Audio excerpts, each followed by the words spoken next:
Anyways, hello, hi. I don't know why I said anyways. Um, Hello to my 20 subscribers. This it's been a while. I think it's been a good 10 days. I was posting back to back, and then I kind of ran out of topics to talk about. I mean, I feel like I always have so much to talk about, but I do think like a back and forth with people makes it easier to talk about things. I think just talking to yourself on a camera is so difficult. Like it just is. But it has gotten me 20 people who have found me out of nowhere, and I think it's very important to be found. Like I love the idea of being found. I could market myself really on social media, but I really that's not what I want at all. I really just wanna talk on here, and I want people to find me. I want to be the niche micro person that they view. But right now I am very niche and very micro, so that's kind of crazy. But more than anything, today I want to talk about how the journey is the part of it. When I say that, I mean that when I was a youngling, a child, I used to go to my village a lot, like my native place, and I loved going there because we live on the beach. Like the village is situated next to the ocean, the beach, and my house, where like my granddad built the house, is kind of is in a creek, like in an area which is kind of a creek. So it's not technically the ocean; it's just like the ocean water that has come to the side. But our house is at one area. Like if my house is here, literally maybe like 10 steps, and then there's water. I used to love it. I used to just love it so much. And I used to just think that what if there was like an anywhere door that I could just open and I could just be there. But even at a very young age, I thought that if I could just be there anytime, I would just not want it as much. And even then, I was like, oh, it loses its meaning if I would just be there. And I wouldn't look forward to it as much as I do, and I wouldn't love it as much as I do. And I really don't know how young Sarah had so many thoughts that formed in her head at that time. But I still, till late, believe that the journey is the part of it. And this is not just about me going to my native place, even though it really was what taught me this. Road trips did teach me that the journey is always a part of it.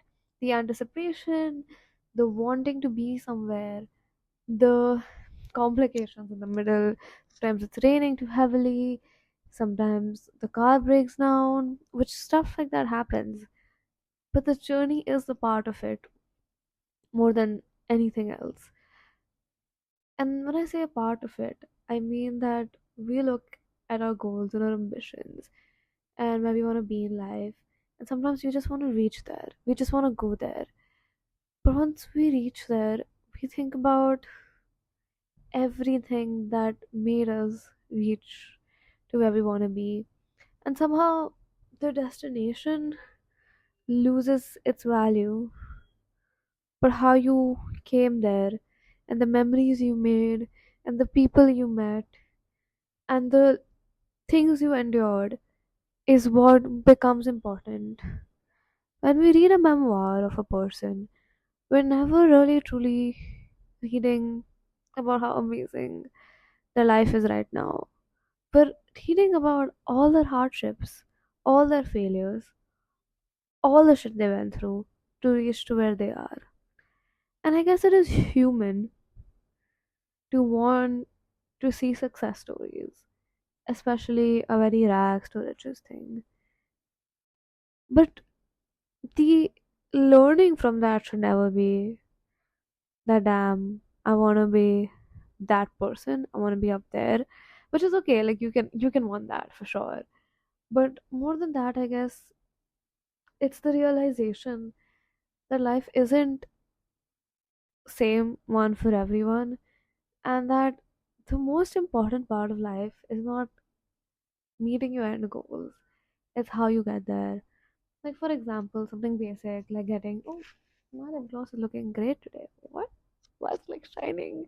It's this one. I have no idea. I have no idea what brand this is, but it's so good. Um, I got it a long time ago, and I don't think I'll ever get like something like this again. And it's over. Sucks. Sorry for the brand plug in the middle. That's not who I want to be. But I just it was next to me, so I said it. But what was I even talking about? I completely forgot what I was talking about. I was talking about the journey. I was talking about how to get there. Not how to get there, but the journey is the part of it. It's oh yeah, I was talking about taking a college degree. For example, you get your degree, but it feels like nothing. Getting my college degree felt like nothing. Those 3 years, that was everything. I know that we were all like moving towards this one base that we have to get a degree, but it felt like nothing. I didn't care. Seeing my friends and the memories I built and the things I learned is what I cared about. Getting my first job was not like that mind blowing. Working wasn't that great. Getting anything that I did, once I got it, it really does lose its meaning. And I feel like we forget about our journeys, about how we got there. There was a job that I really wanted, and it was a very don't meet your hero situation. If you have been following up with my 33, I guess, videos, you would know that I got laid off. But before I got this job, I got a rejection mail from them as soon as they saw my CV. And I wrote a long mail. Like, I was literally, I got the rejection mail and I was so sad. I just typed it out like I was typing an angry message. I was like, you guys, like, I deserve this. Like, trust me, you guys are not gonna regret it. I mean, they probably did, but you know what I mean, right? Like, I sat there writing and I wrote it and I sent it out, and then literally 5 minutes later, the HR calls me and she talks to me and she's like, okay, I'm gonna send you an assignment, do your assignment. And I think to myself that when I was working, I completely forgot about how terribly I wanted this. And maybe it was a situation that made me forget how terrible I wanted that because I didn't want that situation that I was in.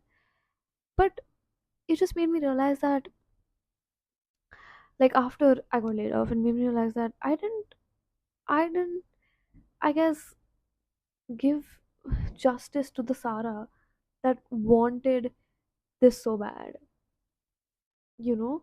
And I guess, like, this is why a situational thing, like, yeah, of course, it was a toxic environment. I wasn't fitting in with the work as much as I was with the people.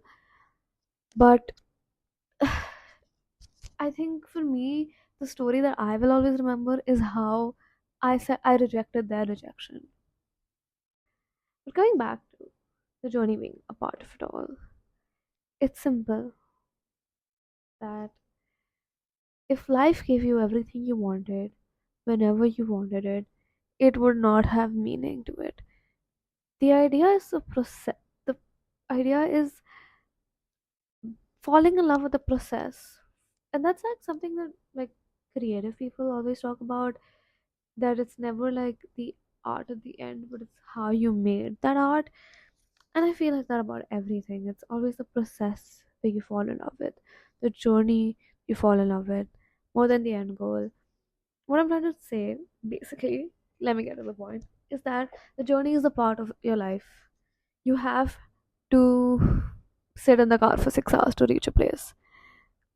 I'm talking about my native place, but you can apply this to anything at all. You have to go through it all to reach somewhere, and you just have to realize that it's important to do that. That it is important to do all these things and be this person.